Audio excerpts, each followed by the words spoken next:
it's always interesting to me because these teams, these smaller market baseball teams, they need help. They got to try to improve their roster, things like that. I get it, but does signing Will Myers really make the Reds better? And maybe so, if he can turn back the clock 2 or 3 years. But it just always interests me, and I think it's more like I do appreciate the Reds are spending a little money. Don't get me wrong. I don't want to be a hypocrite because I rail about that all the time. But they signed him on a 1-year, $7.5 million deal. We'll see what he does. But he's not been good the last couple of years. And they did something they needed to do for a long time. I give the Reds credit. They designated Mike Moustakas for assignment. Yeah. And just by doing that, like when he got the phone call that they were designating for assignment, he suffered a neck injury. So, I mean, it's like that's just kind of the way it goes with him. So he'll be on his own personal IL now for has he played any baseball at all for like the last 7 years? It's pretty amazing. And you're right. Every time you turn around, oh, he's hurt again. I'm like, what did he do this time? It's called, well, a lot of it's on the teams who thought they could rely on him to want to play and play, Other people might refer to it as, well, it might be pilfering a contract a little bit, pilfering a paycheck, just a little bit. The Cubs signed a good number 2 catcher. I never said I would disavow anything Tucker Barnhart as a backup, but the Cubs are reaching an agreement with him, 2 years, $6.5 million. The Cubs intrigue me because I think a lot of it has to do with David Ross. And there's so many things they could have done with their catcher position, and maybe because of Grandpa Rossi, they've somehow convinced themselves that Jan Gomes is Johnny Bench or something. It's just fascinating to me. Oh no, we don't need Wilson Contreras. We had Gomes. Oh man. Oh my God. It's like he's better than Pudge Rodriguez at his peak. It's like what? Jan Gomes been a good, solid journeyman catcher. Don't get me wrong. But, and then Barnhart's a guy that's been hurt a lot. He's banged up. He's kind of old for his age. Look, I think he's a competitive guy. I think he's a smart guy. I think he'll probably be able to bounce back defensively, but he doesn't hit anymore. Maybe coming back to the National League will help. I don't have no ill will against him. So anyway, the Cubs now have 2 catchers that I just shrugged. So, okay. I just shrugged. That's my reaction. So the Orioles acquired James McCann, who's a terrible catcher, from the Mets. So, again, I've named them yesterday as a team that I think has really looked bad this offseason because they won 83 games. They really surprised baseball. They got so much good young talent. They're only a couple pieces away from maybe being a wild card team. And, okay, James McCann, good for you. And I know that Rushman's their catcher, and he's one of the best young catchers in the game. He's come along in a long time. So, but McCann's really bad. I mean, really bad. And what's funny about this is that the Mets own McCann. They owe him $24.3 million. So, of course, to make the deal happen, Uncle Steve Cohen he handed the Orioles $19 million to take McCann off their hands. So, can we count that as part of their? I don't know. Can we just now, Jeff Passan was saying how this actually will save the Mets $5 million in their accounting in terms of the luxury tax. So I guess he actually came out ahead. But I still think it's funny that they're not only buying up players they want. You know what? They'll pay for a player for you. Yes. Especially if they want to move him. Hey, you don't really need this guy. You want to take him off our hands? Yeah, Uncle Steve will buy talent for another team. Good for him, right? He must have saw what the Rockies did with Arenado and said, you know what? I found there are teams that will take guys if he's given more money. So you look at Correa, who's going to play third base, right? Yep. And that's okay. Him and Lindor are really good friends. And they both can't play, shortstop. But it's one of the, and I'm sure that obviously there'll be days where Buck Showalter will have Carlos Correa playing shortstop. When Lindor needs a day off or it's a minor injury, whatnot. But this reminds me again, and this is no disrespect to Correa because he's a really good player, but he is a player with an injury history, and you never know. You just never know. That's one of the risky parts of this trade. But what do you think? What do you think Nolan Arenado would have got if he opted out? I know we talked about this a couple weeks ago, right. But the reason I'm bringing it up again is because Carlos Correa was signed to play third base for the Mets. So you have to look at him as like, okay, there was a need for a third baseman. They wanted a really great player. The fact that Correa can play third base was a plus. So that kind of tells you about, in a way, what the third base market would have been. And I know Arenado is older than Correa, but still, what do you think he would have gotten? Uncle Steve Cohen was saying, we needed one more piece. We needed one more bat. We needed just a little more, but it wasn't a little more because, as we know, he signed a 12-year deal for $315 million. But what would Nolan Arenado, what would he have commanded if a guy like Steve Cohen knew that he was out there and he could sign him? Holy moly, I don't even think about it. Well, I would have been happy for Nolan, but not happy for the Cardinals or their fans. Yeah, that would have been, if there would have been a bidding war, the Cardinals would have never been able to keep in the same ballpark. He probably could have got 9 or 10. He's 30. He'll be 32 this next season. He probably could have got 8, 9 years, right? That's what I was thinking. I was like, wonder what how the length of term would have been on that one, because it seems like nobody's worried about paying a guy when he's 40, 41 anymore. So, right. Yeah.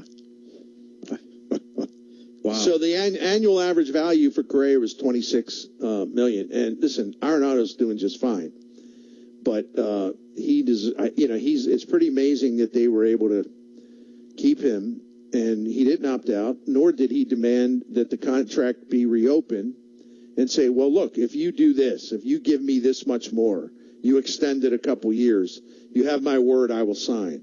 This is where we want to be. I'll sign. He could have played it that way, and he didn't. So yeah, he's got plenty of money. No one's going to cry themselves to sleep over that. But this is the craziest off season ever, and it just makes you wonder how that would have turned out had he opted out. Would have been a big time number because 30 plus homers, his slug at .533.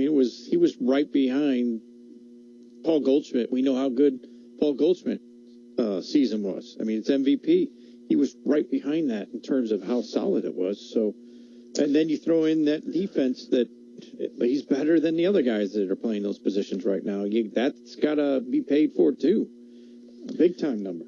Look, here's an example. Here's what I'm talking about, just to kind of strengthen the point. All right, what about the third baseman, the free agent? Excuse me, man. Sorry, the free agent third baseman who were available for teams that are like, boy, we got to get a third baseman. So here's who's signed so far, right?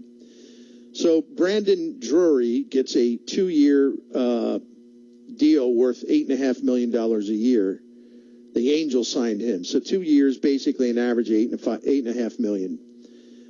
Justin Turner, the Dodgers didn't want him. He signed a 2-year deal worth $21 million with Boston. Okay, you're up there like $10.5 million per year. Jace Peterson, who I actually think is a really good utility guy, Oakland made a smart signing. 2 years, $9.5 million. Somebody named Danny Mendick. You have our old friend Aledmus Diaz. I'm continually surprised and pleased for him that he continues to get pretty good money out there. So Diaz, 2 years, $14.5, which means $7.25 million per year. Jake Lamb was out there. He signs a minor league deal. Candelaro, who played for Washington, switch hitter. He was with Detroit. He signed Washington 1 year, $5 million. So is there anybody on that list where you're like, wow? Yeah. No, Other guys are available. Josh Harrison, I'm talking about third baseman. He's probably about 57 years old now. Evan Longoria, he may be in his 60s. You got Will Castro, Donovan Solano. Did Turner sign? Who? Justin Turner? Yeah. I just mentioned you did, Boston. Didn't you? Okay, yeah, I'm sorry. I missed that one. Cesar Hernandez, Brian Anderson, Johan Camargo, Yu Chang, Edwin Rios, who's actually got some power. Can't field, though. Marwin Gonzalez, who's done. He's been done for a while. Colin Moran, who's done.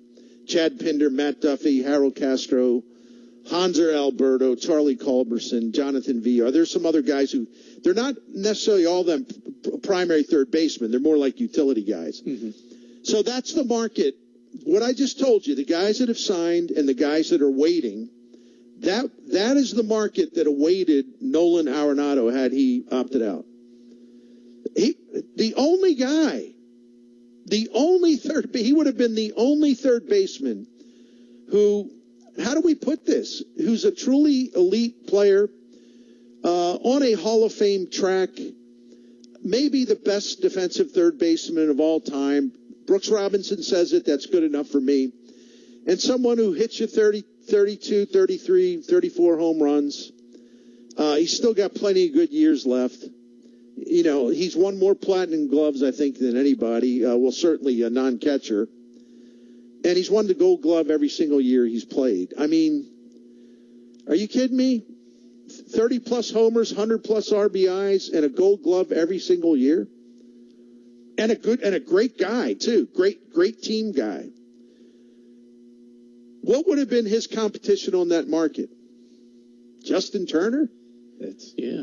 I don't think so. I mean, yeah, he would have been competition. But that's nothing to make him worry. He would have got paid.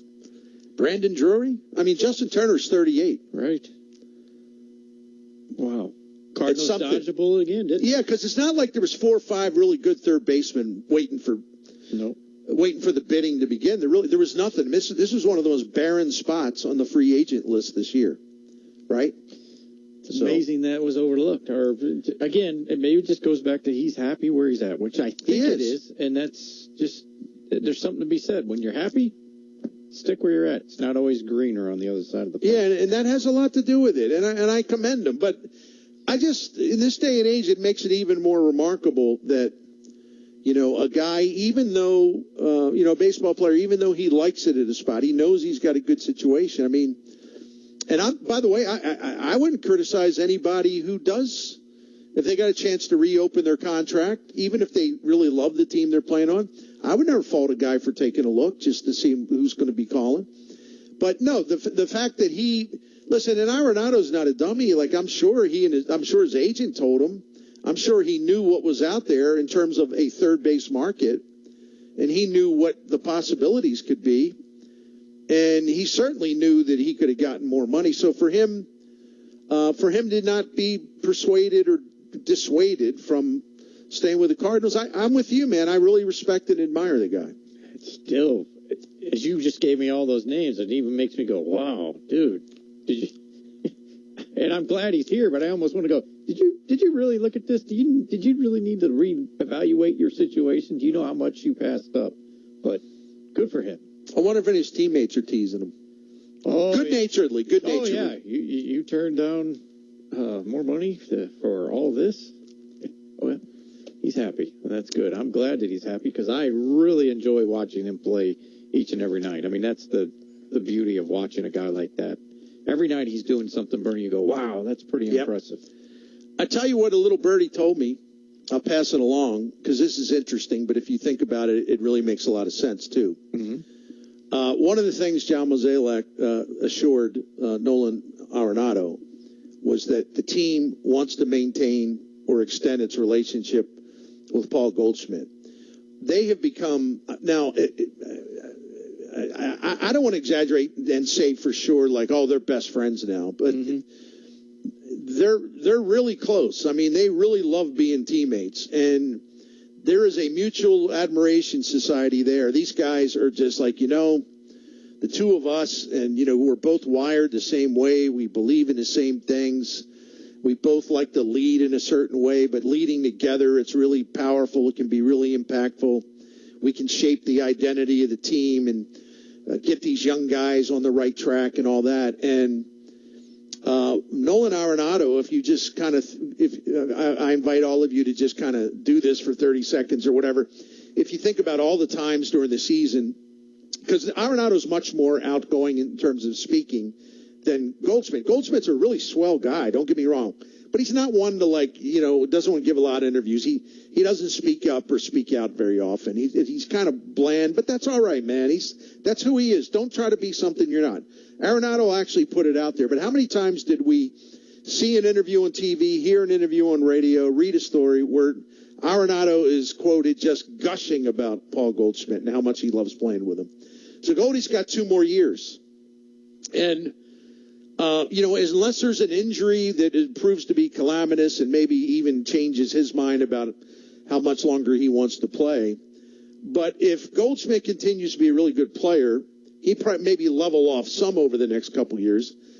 But he has so many attributes. But if he continues to be a really good player, the Cardinals would be nuts not to re-sign him because he stands for everything they believe in and he also delivers. They're very, very fortunate to have him and Nolan Arenado together. So, yeah, if Arenado's really confident that Goldie will remain his teammate beyond the 2024 season, I could see where that would go a long way into erasing any doubts he had. That is true. I get a question from a texter, or not a question, but a statement. It says, I'd be curious to know what Arenado thinks of the Cardinals offseason now, knowing where they're at. Well, one of the things, too, and I don't know whether this was in the Frank Cusimano interview, but I saw this. I saw somebody reference to this. Mm-hmm. One of the things Mo said was Arenado's really excited about all the young talent that's on the way. That he viewed that as another reason to stay. That's a curious thing because those guys know, right? I mean, we had this conversation. You've said this, the Oscar Tavares thing where they all knew he couldn't hit a fastball. Well, those guys know what the kids can do. Right. And one of the guys, and I'll be curious, if they watch a guy like Nolan Gorman. Those guys pretty much kind of got to feel how good he cannot be. Well, they love him. That's my point. Juan Yepes, any of those guys, they see more than what I can see. And they know, he has this talent that will help him be a impact player in this league coming down the pike. They know what they do, how they work, how they respond to not necessarily criticism, but instruction is a better word. Instruction from those guys where they go, hey, work on this, do this. You need to prepare yourself better that way. And if they see that has a lot to do with, you know what? I want to stick around here. We got good talent coming up on the way. Yeah, because that's the other thing about Oscar. They the veterans at that time, they wanted to really embrace him. Mm-hmm. But they found it really difficult to get to know him because he was just an entirely different personality. And he just seemed to be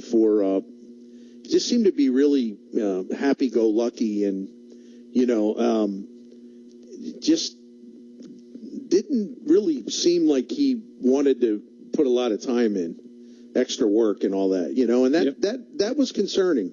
That was, Yep. No, that makes a big difference. Everyone raves about the kind of person that Jordan Walker is. That's one of his best attributes, his maturity level and his intelligence for someone that spent last year in Double-A at age 20 and dominated. And he's just really advanced. And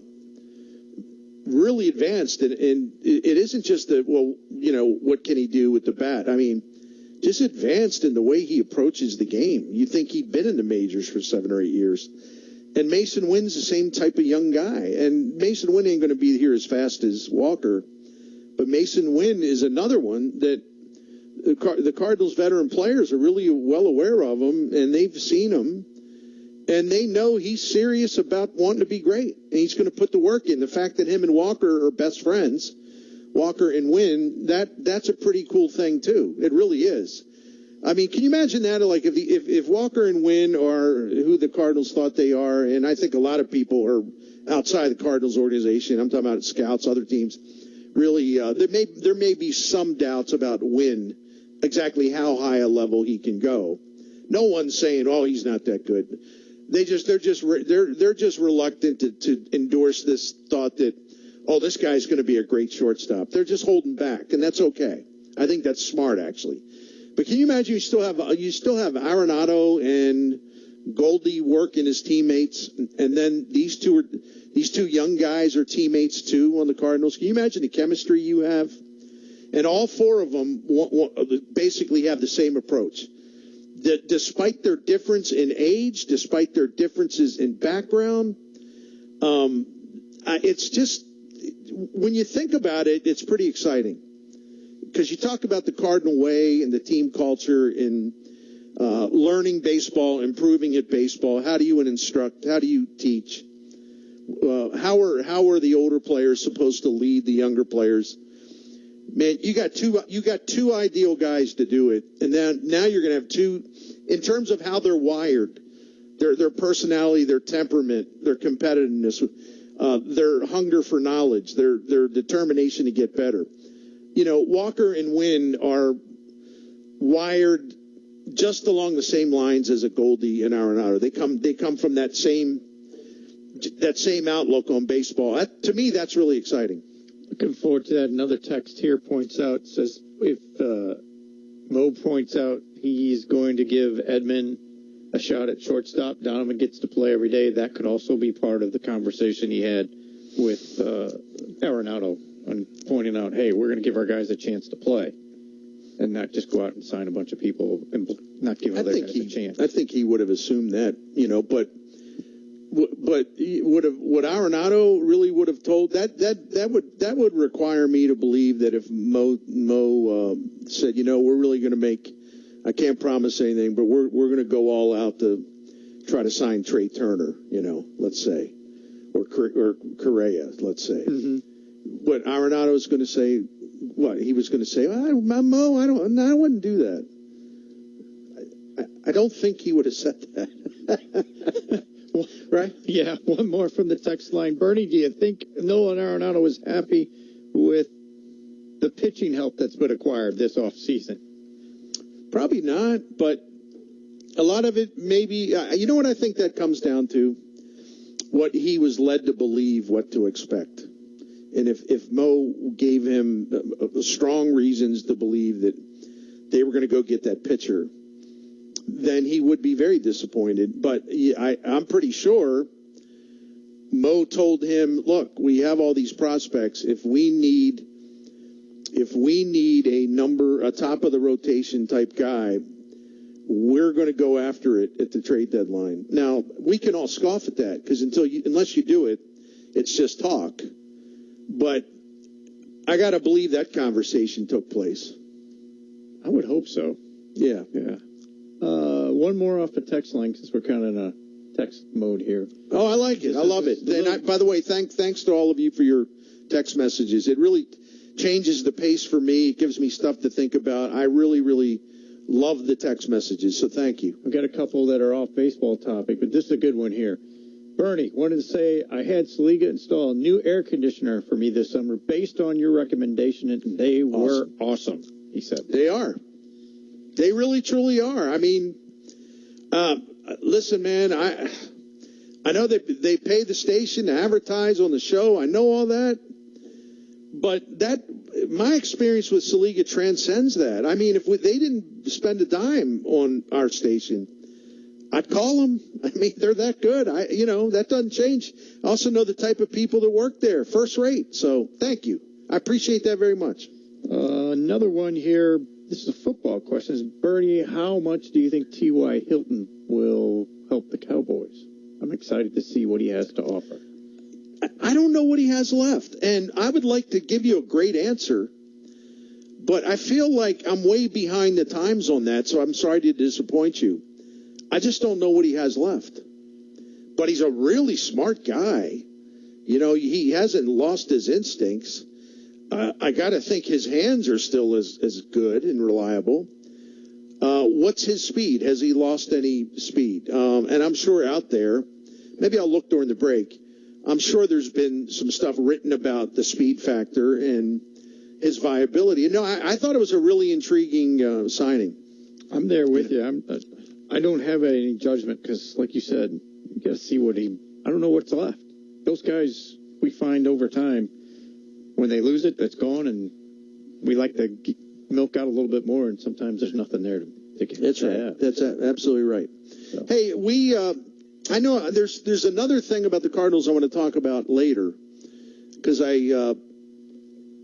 you've all heard me talk about this on the show, like in bits and pieces, where the more that I actually look at the Cardinals' decision to stay with their outfield, right? Mm-hmm. And I know many of our great listeners will be disappointed in me for saying, this is one thing that I agree with, what the front office wants to do. To me, it makes sense to stay with what you have. And I can explain it and also talk about some of the projections for next season. They're all pretty positive, and they actually have more outfielders than I thought in a way.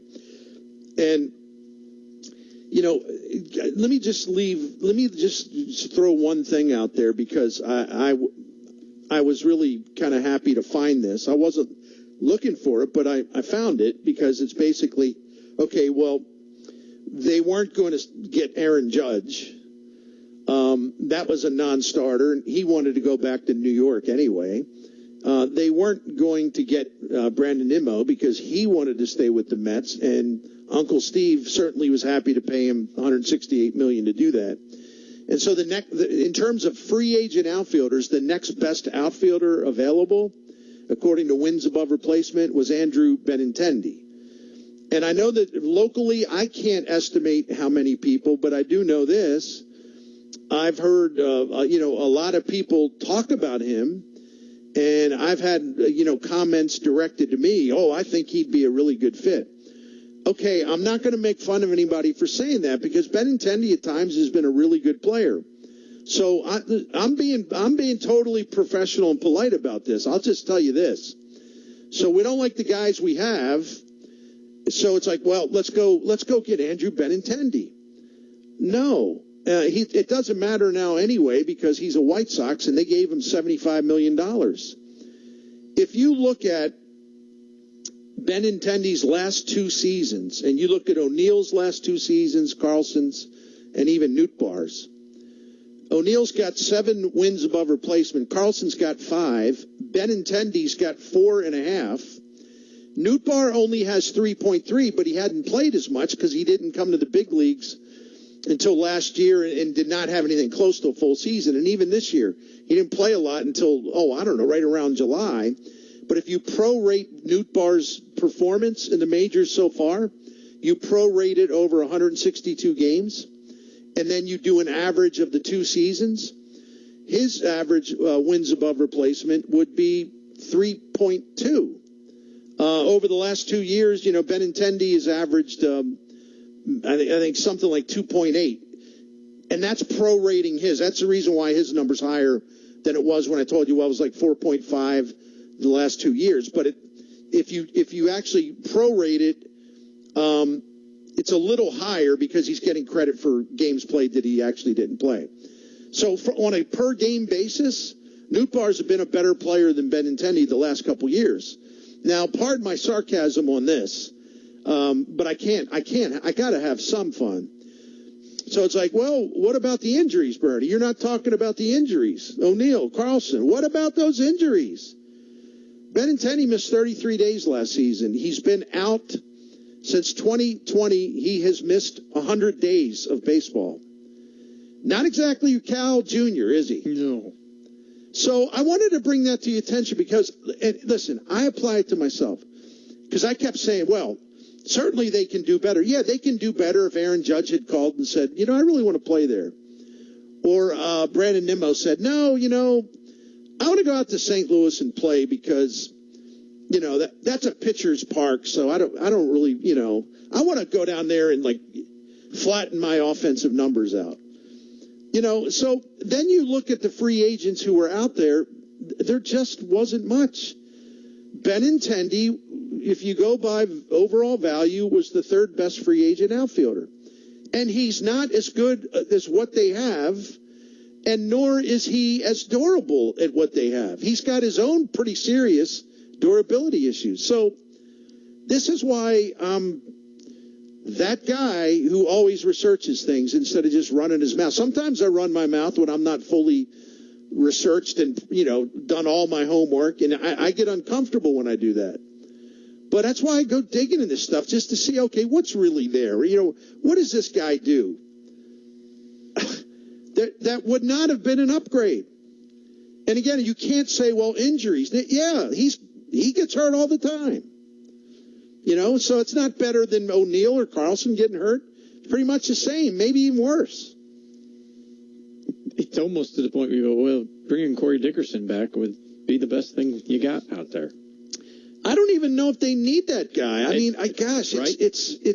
like Corey. He did a heck of a job for them once he got comfortable. It took him a little while. He was kind of freaking out at first.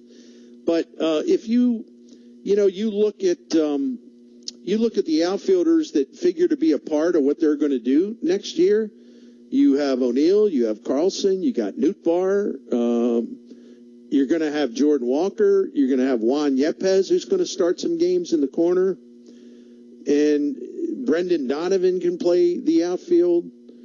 And I got to believe that at some point in 2023, we will see Moises Gomez, who finished last season in Memphis. He hit 39 homers last year, the most of any minor league player, and he's still only like 24.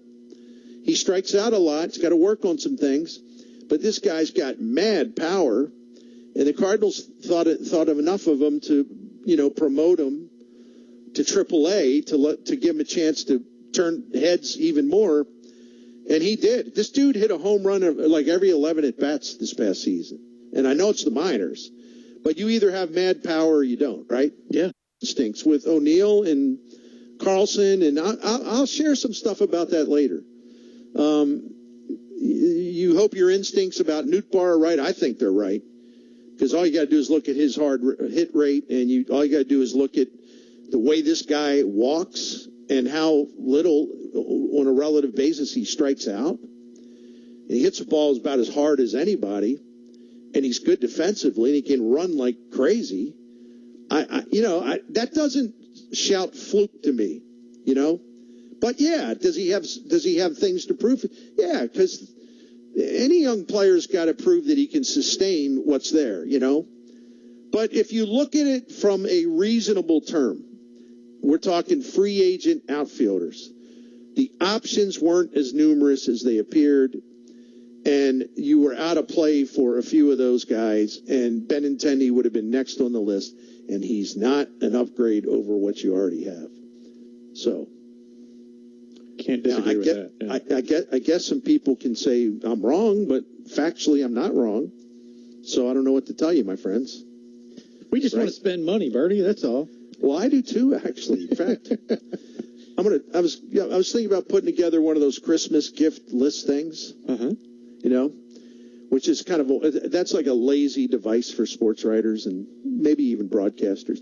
Well, I got nothing to write about or talk about. All right, I'll give out Christmas gifts, So we like gifts. My gift to Bill DeWitt would have been a new DeWallet, one that opens wider, one is that easier to open, and it opens very wide. Right? Not those skinny, simple wallets. This is a DeWallet. It's bigger. Right. I like it. So a new DeWallet. That would be my gift to Bill DeWitt.